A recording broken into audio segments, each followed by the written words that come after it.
listening to PetLifeRadio.com. Welcome to Animal Rights on Pet Life Radio. This is your host, Tim Link. I'm so pleased to be with you today. Thanks for joining us. My guest today is a senior writer for National Geographic Magazine and author of a new book, Unlikely Friendships, is Jennifer Holland. And Jennifer will be talking to us a little bit about the book that's been released, talk to us about the stories in it. If you're not familiar with the book, you will be after this interview. The Unlikely Friends, great book, great pictures. It really chronicles 47 remarkable stories from the animal kingdom where unlikely animals become the best of friends. So it's a great book, and we'll talk to Jennifer here in just a moment. But first, I always like to leave you with a helpful tip, a little article, something I read that I think was interesting. And it is summertime. We're right in the mix, and it's been very, very hot in my neck of the woods. I'm sure it has been in yours as well. So it's always important to remember those summertime tips for our furry friends.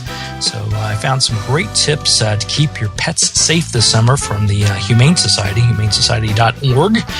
And let me go through a few that I thought were highlighted. Just a lot of them are common sense type things, but I think we get in a rush a lot of times as human beings, and we tend to forget what we need to do for our furry friends when they're traveling with us or when they're outside.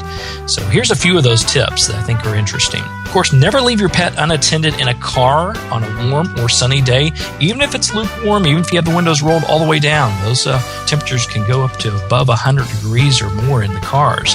So never leave them in the automobiles. It's not a very safe thing to do for your pet physically or for them in general. We don't want anything to happen to them or be taken away.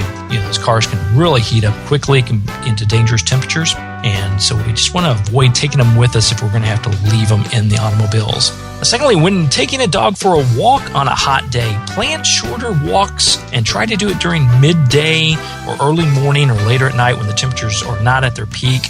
And try to avoid longer walks. It's better to take them on smaller, shorter walks. I think it's better in general if you can do that than the longer walks. But definitely in the summertime, you want to avoid the afternoon hours. Look at the morning and later in evening hours when things get a little bit cooler.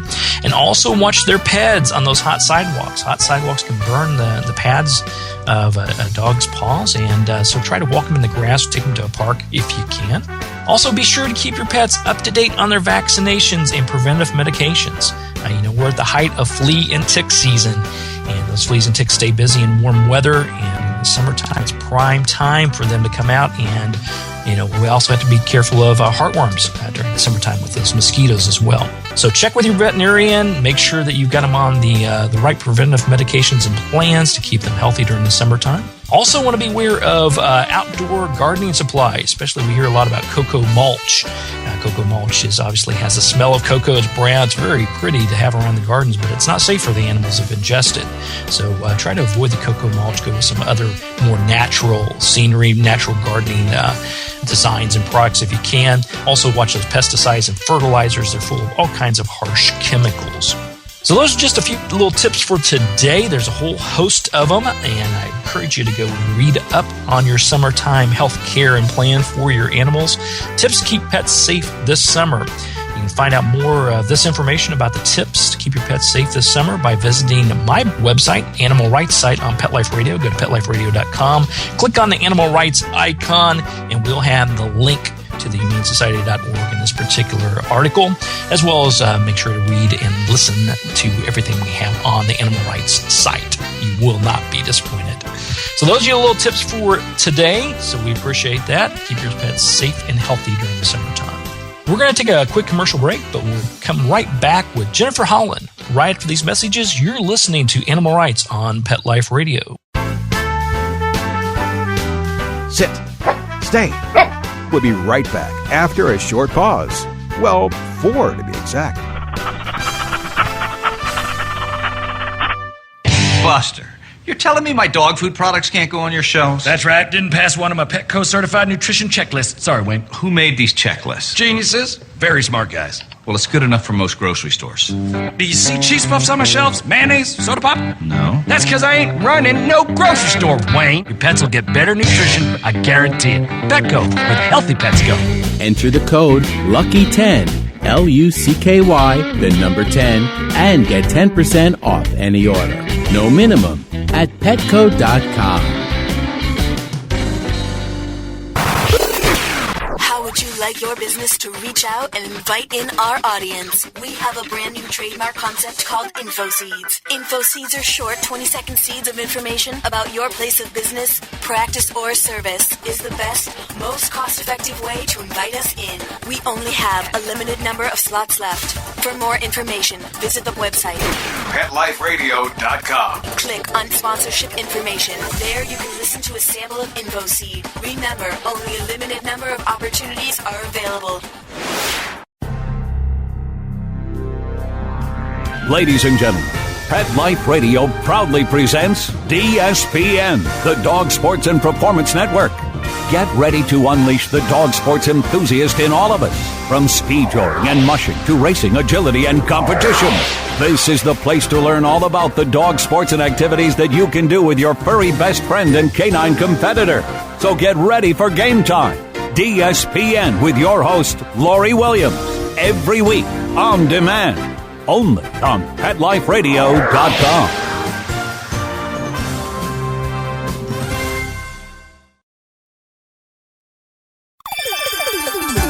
Let's Talk Pets on PetLifeRadio.com.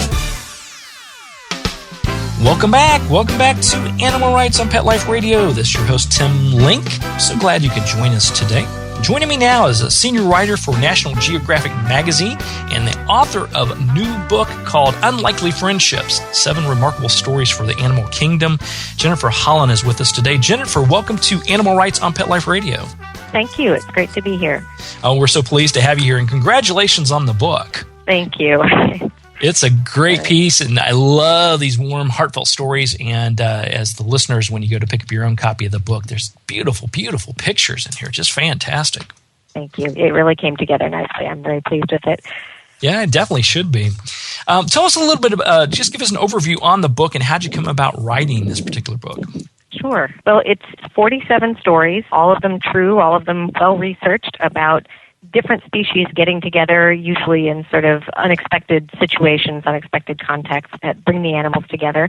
And it came about actually for a lot of reasons. One, I think it was just a really good time to find a subject that is very hopeful. I think there's just so much negative stuff going on in the world, and I think people really are seeking out things that make them feel good. And just the popularity of these types of stories on the internet, it was clear to me that this would be a great sort of something to bring together. You know, if one is good, then 47 is even better.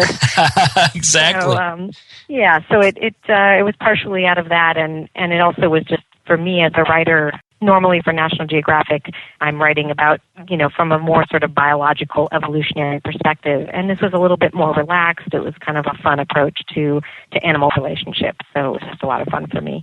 It is, and I think you touched upon some wonderful underlying points. When people may first pick up the book, they'll see the beautiful pictures, as I mentioned, and the wonderful friendships between the animals you wouldn't think would be best of friends. But also those underlying points that you just mentioned, things we can learn from our animals, the way to love one another unconditionally, and how you can build those lifetime relationships out of the most unique situations. Exactly. Now, you had mentioned there's 47 stories in this particular book. How did you go about choosing the stories? Because I can imagine there's a lot more than 47 of them out there. Yeah, there are. I think there's enough for several more volumes of this at least. But I was pursuing probably as many as 90 to 100 different stories that I had either found something on the web, or somebody had sent me a photograph, or I had put out the word to zoos and contacts that I have through National Geographic looking for these types of stories, and they really sort of came pouring in from all different sides.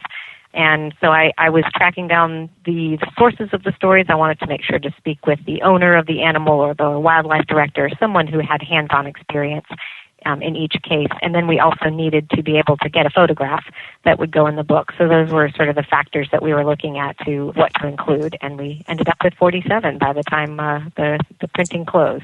And we can look forward to future books. I'm hearing that already. I hope so. I'm thinking about it for sure. There's so many great ones that aren't in here that I would love to write up. So we're looking into it. Absolutely. Well, good. Keep us posted on that. I noticed on page 77 of the book, you have a wonderful story here about the lion, the tiger, and the bear. Yes. And oh my. But, it's Locust Grove, Georgia, Noah's Ark Animal Rehabilitation Center. Now, I've had an opportunity to visit them and visit with some of the animals, so I've seen this group get along extremely well together. Yeah. These particular stories that you put together, how many of them did you get to visit personally, or did you get that opportunity to do that? I didn't actually do a lot of traveling for this. Most of it was done kind of from a sitting position on the phone, on the internet, just trying to track down the sources.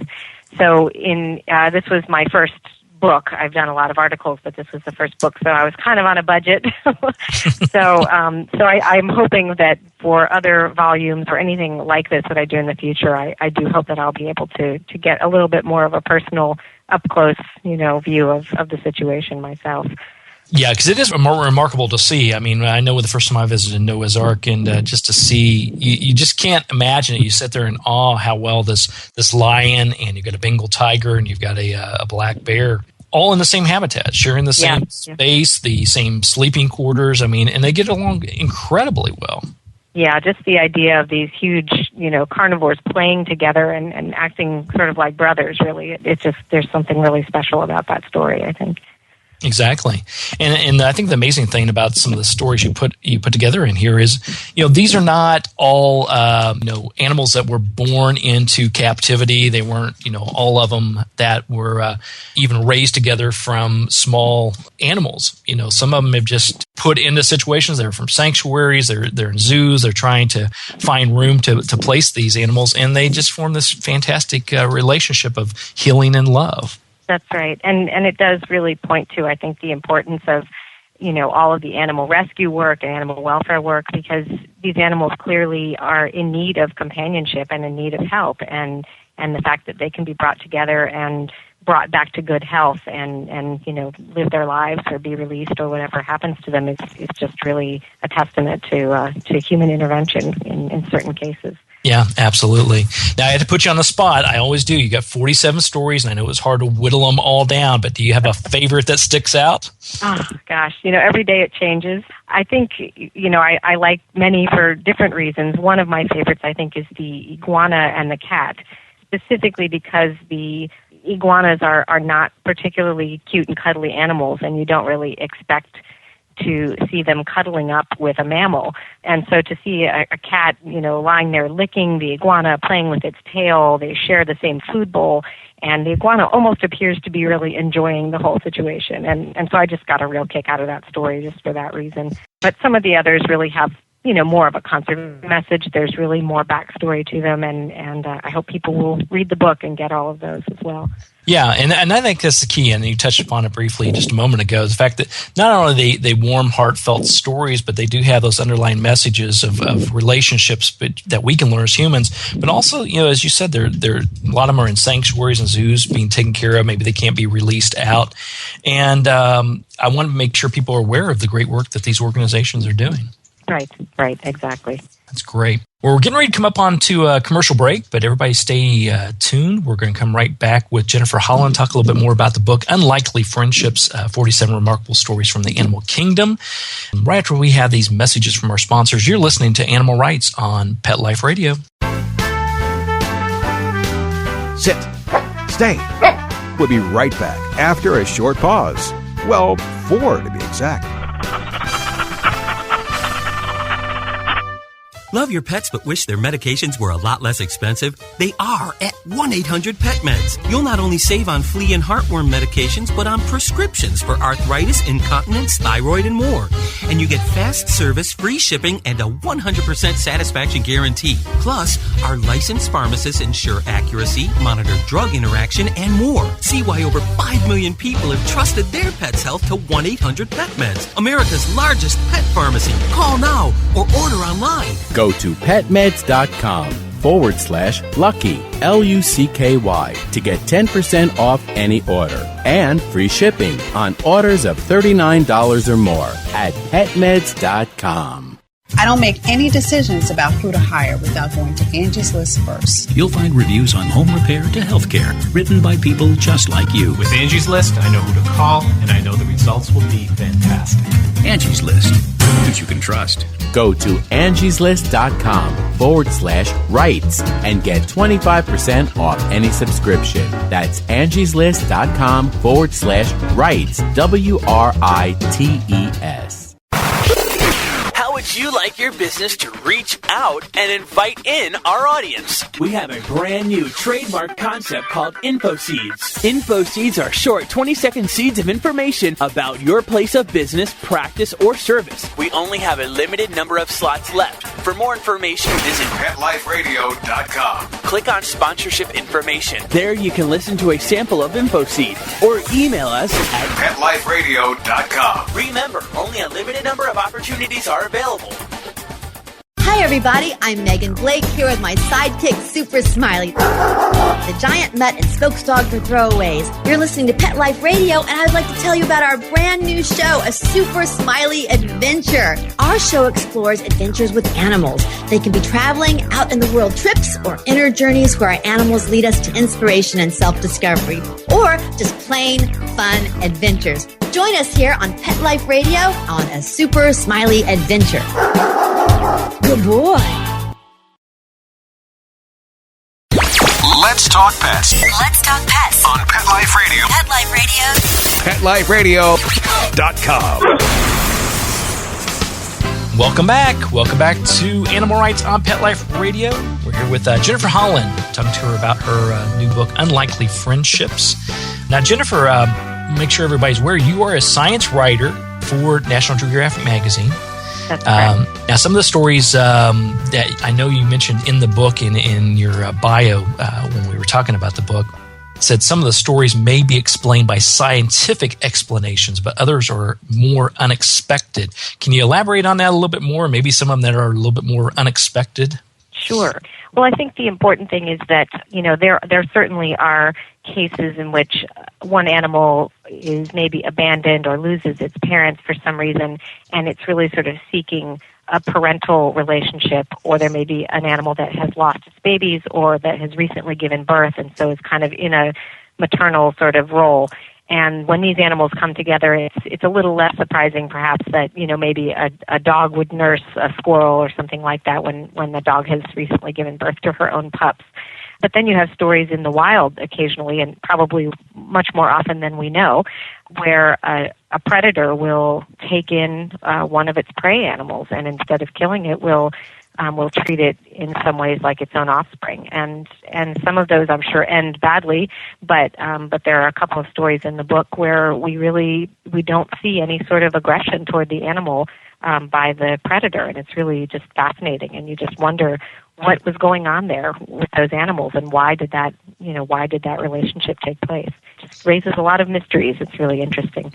Absolutely. And, I think it lends to the fact that each animal is unique. They all have their own personalities, just like humans do. And though as a species, they may act a certain way, and that can be explained scientifically. But the other ones you can't explain. And I think it does lend to the fact that they're all unique. They all have their own personalities. Right, and that they really do have emotions, that are very similar in many ways to what we have, and they may experience them differently, but certainly there is a correlation there. Absolutely. Now, if you had to pick a lesson that you've learned, or some lessons that you've learned from putting together the stories for Unlikely Friendship, what would they be? I think a big lesson is perhaps an obvious one, but just that, here you have these animals that really have no reason to connect with one another in some cases, that seem to overlook their differences and just put aside, some sort of expected behaviors and instead treat one another with care. And I think that's a big lesson for humans, of course. We should be more accepting of one another and just treat each other right. And also I think it can help us to look at how we treat animals and to see them in these contexts where they're really showing emotion and showing gentle behavior and caring toward one another. We need to treat animals with the same respect that they're treating each other in this book. Yeah, very good lesson. I think it's a good takeaway. There, as we mentioned before, there's a lot of good takeaways from the book. And when you first pick it up, you think, oh, it's going to be this really lovely, nice, warm book. But there's those underlying messages that sort of get you to think, we really should be learning from the animals every day. Right. I agree. Now, you've written and published many articles for National Geographic, and I'm assuming other places as well. How's that process of writing the articles and the essays different from the process of writing and putting together a book to be published? Well, that's a good question. The magazine articles, they sort of have a beginning and an end that comes up a little more quickly. You sort of have to, be newsy, and you're sort of turning something around relatively quickly, although National Geographic has a longer lead time than most magazines. But for the book, it was, kind of a longer process. I was able to really dive in to this subject and to find these people and to really get their stories and be given the space to kind of spread out and tell this many stories in one place. And just a whole different experience with different editors, and it was a lot of fun. It was a great experience just to kind of do something different.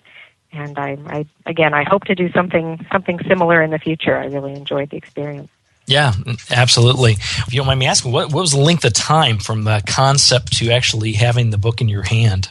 I think it was about less than a year and a half. It was about a year and a quarter, I think, or so, between just talking with the editors at Workman Publishing and then actually having a book sent to me. So it was, enough time to do the project, but certainly it went very quickly. That's the thing I've found about publishing books compared to maybe articles, and the fact that, that time frame, it does go by very quick, but before you know it, a year and a half, 2 years have passed. And from the time you actually came up with the concept, got it down, in writing, and then actually got it to the publishing process. Yeah. So for the writer, it's definitely a lot quicker. The time seems to fly, but for everyone else waiting for your next book, that's it seems to drag out a little bit more. At least I find it. Exactly. So I'll get on it as soon as I can. Excellent. We'll look forward to that. Now, these stories have actually been shared with National Geographic Television. That's correct. They actually were doing kind of their own version of this same concept, and so I can't take credit really for them doing that program, but it's wonderful because there's a great deal of overlap. I think that they actually covered some of the same stories that I had found, so it's nice that this is all happening at once. Yeah, absolutely. Was that a timing thing by your publishing house, that they knew that the television shows were going to be happening, or was it just more of a coincidence? I think it's just serendipity. I think it just kind of worked out. There may have been kind of at the last minute there a push to get the book out around when the show was going to be airing, but I think it just sort of worked out that way. Nice for me. It's amazing because I did, I was fortunate, obviously, from your publicist to get the book and start to read through it, and I just happened to go downstairs that night and turn on the TV, and guess what? There it was. So I thought, boy, these guys are good. Yeah, that would have been hard to actually arrange, I think. It only could happen by mistake. Yeah, I think so. So yeah, everybody can check out some of the stories on there as well. It's they've been fascinating. They've just been really great. So Jennifer, tell us, do you have a website or someone where we can direct people to learn more about the book, as well as learn more about what you're up to elsewhere? Right now, the book has a Facebook page, so you can look for Unlikely Friendships on Facebook. We don't have a website yet for the book itself, but I think I'm going to be working on that shortly. It seems to warrant that. And then on National Geographic's website, you can find more information about me as a staff writer there. But the book itself really needs its own website, so I'm going to get on that, I promise. Yeah, good. Well, let us know when you get that done, and we'll make sure we share it with everyone here that's listening. But in the meantime, we'll make sure we direct everybody to your Facebook page or to the Unlikely Friendships Facebook page, so we can have them keep track of what's going on and share their wonderful insights and stories as well. Great. I'd love that. Well, Jennifer, I want to thank you for coming on to the show today on Animal Rights and Pet Life Radio. Everybody go take a look at the book and purchase the book. It's called Unlikely Friendships by Jennifer Holland, 47 remarkable stories from the animal kingdom. It's just a fabulous book, and congratulations once again for putting it out there. Thank you so much. I appreciate that. All right. Wonderful. We'll look forward to talking to you again soon.